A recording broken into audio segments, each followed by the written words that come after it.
प्रिय विद्यार्थियों, राजस्थान के भौतिक विभाग में आज अपन चौथा भाग पढ़ेंगे, दक्षिण पूर्वी पठारी प्रदेश।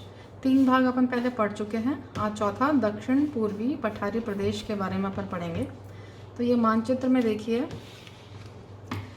ये जो पूरा क्षेत्र है ये दक्षिण पूर्वी पठारी प्रदेश या इसे हाड़ौती का पठार कहते हैं।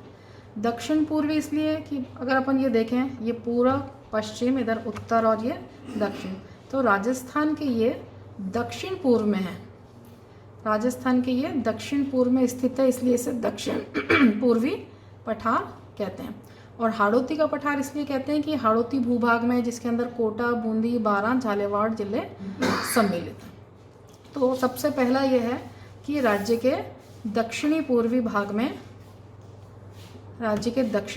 में सम्मिलित है, जिसमें झालावाड़, कोटा, बूंदी और बारां जिले सम्मिलित हैं। ये झालावाड़, कोटा, बूंदी और बारां जिले इसमें सम्मिलित हैं। अब इसमें देखें कि इसके पूर्व में मध्य प्रदेश है, इधर पश्चिम में और इधर दक्षिण में ये मध्य प्रदेश है, और इसके इधर उत्तर में सवाई माधोपुर, टोंक, और इधर पश्चिम में इधर भीलवाड़ा और चित्तौड़गढ़। तो 3 और इसके ये मध्य प्रदेश राज्य है।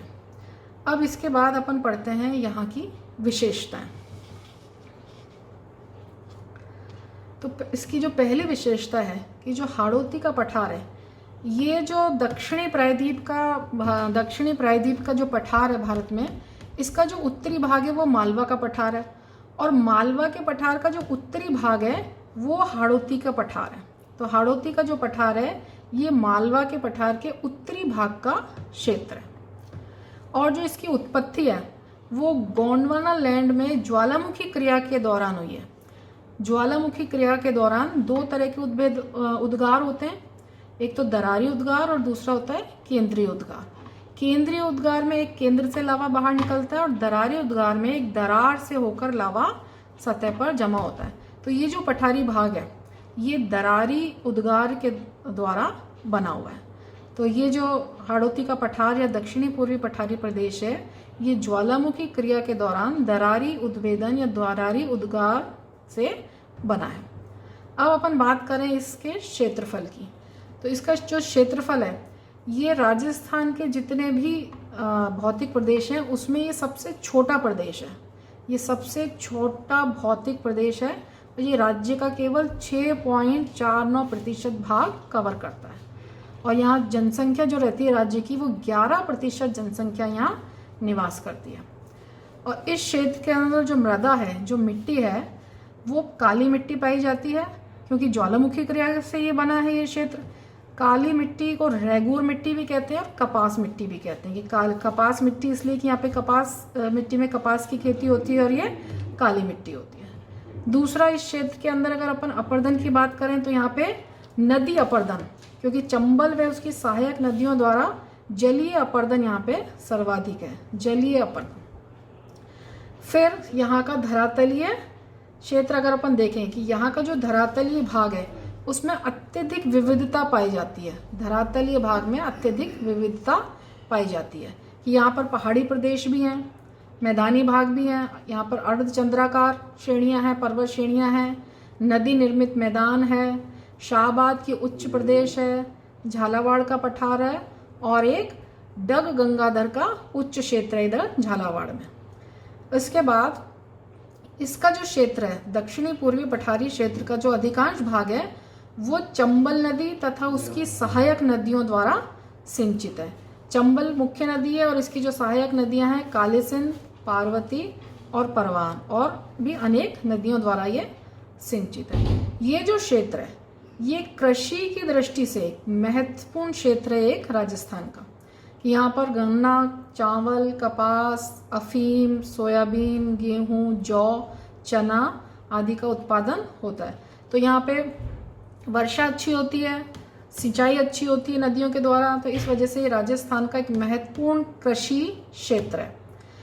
अब अपन बात करें इसके ढाल की, कि किसी भी क्षेत्र का ढाल अपन कैसे देखते हैं। कि जैसे अगर अपन जमीन में पानी डालें तो पानी जिस दिशा की ओर बहेगा उस तरफ उसका ढाल होगा। तो यहाँ की जो नदियाँ हैं वो इधर दक्षिण से उत्तर की ओर प्रवाहित हो रही हैं, तो इस क्षेत्र का जो ढाल है वो किधर हुआ, दक्षिण से उत्तर की ओर। अब अपन देखें कि जो दक्षिणी पूर्वी पठारी प्रदेश है इसके दो उपविभाग हैं, इसके दो उपविभाग हैं, विंध्यन कगार और दूसरा दक्कन का पठार। विंध्यन कगार ये आप देख रहे हैं इधर, और ये दक्कन का पठार, इसके दो भाग हैं।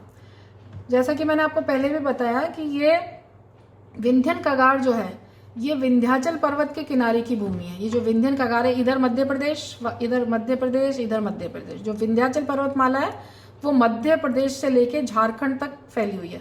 तो ये वाला जो विंध्यन कगार है ये विंध्याचल पर्वत के किनारे की भूमि है। इस क्षेत्र की जो औसत ऊंचाई है वो 350 से 550 मीटर तक है।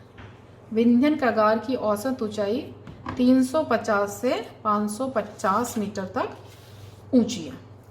अब इस विंध्यन कगार में अपन देखें, यहाँ पे पहाड़ियाँ पाई जाती हैं, और इन पहाड़ियों की जो विशेषता है वो है यहाँ पे अर्धचंद्राकार पहाड़ियाँ पाई जाती हैं। अर्धचंद्राकार मतलब इस तरह अर्धचंद्राकार पहाड़ियाँ पाई जाती हैं, जिसमें बूंदी की पहाड़ियाँ हैं, मुकुंदरा की पहाड़ियाँ हैं कोटा और झालावाड़ में, और बारां में रामगढ़ की पहाड़ी है, जिसका जो आकार है इस तरह से घोड़े की नाल की तरह है, इस तरह से। तो ये रामगढ़ की पहाड़ी है, ये उल्का पिंड द्वारा निर्मित है। बीच में इसमें उल्का पिंड गिरा था, उल्कापात हुआ था, और ये भारत का पहला जियो हेरिटेज स्थल है जो वैश्विक पर्यटन की दृष्टि से बहुत महत्वपूर्ण है। भारत का पहला जियो हेरिटेज स्थल है रामगढ़ में, जो कि 12 जिले में स्थित है। तो ये अपन ने बात करी विंध्यन कगार की। विंध्यन कगार के बाद दक्षिणी पूर्वी पठार का जो दूसरा उपभाग है वो है दक्कन पठार। तो ये दक्कन पठार इधर अपन देखें मानचित्र के अंदर, ये दक्कन पठार ये एक पथरीली भूमि है और इसे ऊपर मालका पठार भी कहते हैं। और इस क्षेत्र की जो औसत ऊंचाई है वो 210 से 215 मीटर है, और इसके अंदर झालावाड़ का पठार मुख्यतः सम्मिलित है। मुख्यतः झालावाड़ का पठार सम्मिलित है तथा कोटा व बूंदी के भी पठारों को इसमें सम्मिलित किया जाता है। और इस क्षेत्र की जो मिट्टी है, यहाँ पे काली मिट्टी का जमाव है, नदी घाटियों नदियों से जो लाई गई काली मिट्टी का इस क्षेत्र में जमाव है। तो ये अपन ने पढ़ा दक्षिण पूर्वी पठारी प्रदेश के दो उपविभाग।